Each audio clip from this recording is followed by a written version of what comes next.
Imagine a world where the simplest ailment, a child's persistent cough, struck fear into the hearts of parents. A time before modern antibiotics, before vaccines, when childhood mortality was a brutal reality. Now, imagine those desperate parents being offered a solution, a miracle cure for their ailing little ones. A powerful elixir promising calm nights and swift recovery. But the secret ingredient, unbeknownst to most, was a substance we now recognize as one of the world's most dangerous drugs: heroin. How did this potent narcotic become a common household remedy, even for infants? The answer lies hidden in the murky shadows of Victorian medicine, a tale of scientific ambition, desperate hope, and profound misunderstanding. Victorian childhood was brutally precarious. Diseases like whooping cough and tuberculosis ravaged young lives, causing immense mortality. A persistent cough signaled a terrifying threat, often escalating fatally. Desperate parents sought any relief for their suffering children. Primitive medicine offered few effective tools, driving intense demand for seemingly miraculous cures against rampant illness and suffering. Before heroin, opium was a common household staple, an accepted painkiller and sedative.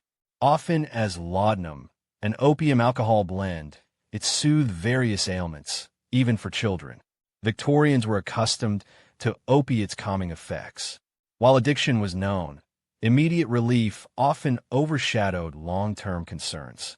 This established a critical precedent for powerful new opiate-derived substances to enter widespread public use. The scientific stage was set for a new breakthrough. In 1897, Felix Hoffmann, a chemist at the German pharmaceutical giant Bayer, resynthesized morphine. Bayer, famous for aspirin, quickly recognized its potency, marketing it as heroin, from the German heroisch, meaning heroic. This reflected its perceived strength. Tragically, it was initially believed non-addictive, a superior alternative to morphine, promising revolutionary pain relief. Heroin's introduction sparked immense excitement. Flawed early studies suggested it was more potent than morphine, yet astonishingly less addictive. Doctors, keen to avoid morphine's known pitfalls, embraced heroin as a safer sedative and painkiller. Its rapid crossing of the blood-brain barrier delivered intense, swift effects, which were misinterpreted as improved safety. This monumental misconception fueled its rapid adoption as a miracle cure, especially for chronic conditions and respiratory issues. The leap from adult pain relief to children's coughs was immediate. Heroin's perceived sedative and cough-suppressing qualities made it an ideal remedy for persistent coughs, bronchitis, and even the dreaded tuberculosis. Advertisements highlighted its efficacy in quieting violent coughs, aiding sleep, and comforting suffering children. It promised not just symptom relief, but a shield against serious lung diseases. Administered in seemingly small doses, it appeared perfectly safe for even the youngest patients. Heroin's ubiquity was shocking. It wasn't restricted to prescriptions. It sold over the counter in pharmacies, general stores, and by mail. Parents could simply buy heroin cough syrup for their ailing children. To make this potent medicine palatable, especially for infants, it was often sweetened with sugar or fruit extracts, and frequently mixed with alcohol. This disguised its bitter taste, transforming a dangerous narcotic into a seemingly delicious, harmless treat. For exhausted Victorian parents, heroin's immediate calming effects seemed miraculous.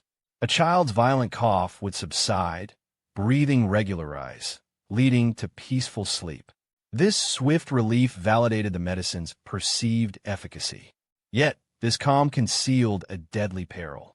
Heroin depressed the central nervous system, including the vital respiratory center.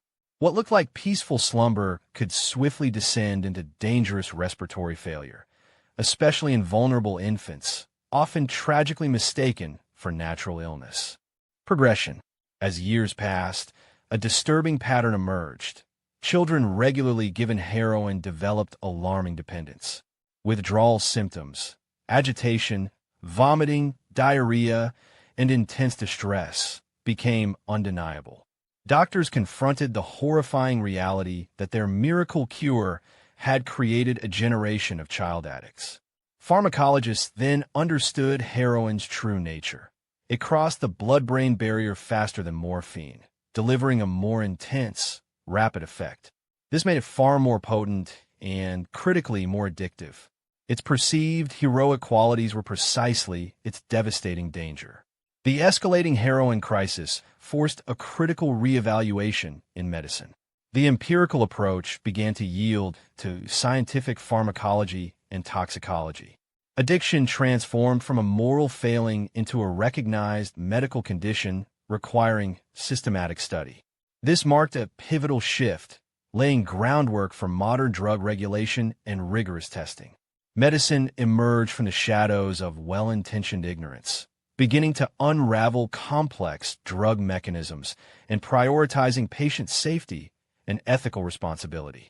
Public awareness of heroin's dangers and other unregulated patent medicines surged, fueled by muckraking journalists. Exposés revealed deceptive advertising and tragic addiction stories, including child victims. This generated immense pressure for government intervention. In the U.S., the Harrison Narcotics Tax Act of 1914 regulated and taxed opiate distribution, ending over-the-counter sales. In the UK, the Dangerous Drugs Act of 1920 severely restricted sale and possession, mandating prescriptions. These landmark legislations reshaped drug control forever. Opiate addiction was a global crisis, necessitating international cooperation. The International Opium Conventions, beginning in The Hague in 1912, aimed to establish worldwide narcotic control. Later, the League of Nations continued these efforts, pushing for coordinated international policies on drug production and distribution. These conventions were instrumental in building the international drug control system we know today, permanently altering pharmaceutical regulation.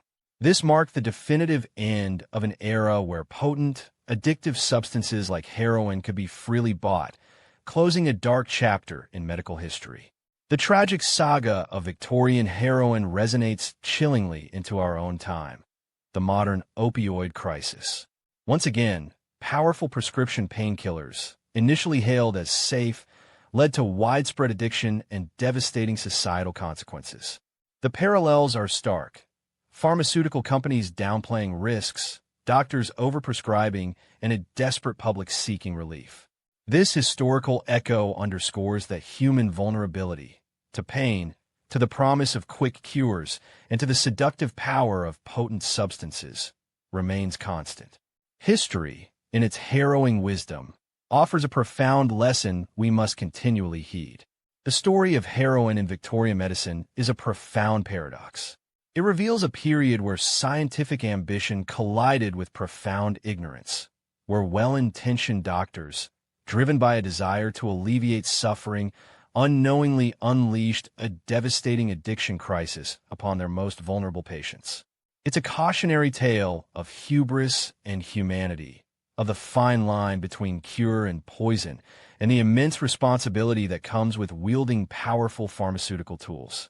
From the desperation of cough-racked children to the ultimate understanding of addiction, this chapter of history stands as a stark reminder that even the most heroic intentions can have the most tragic, unforeseen consequences, echoing warnings across the centuries.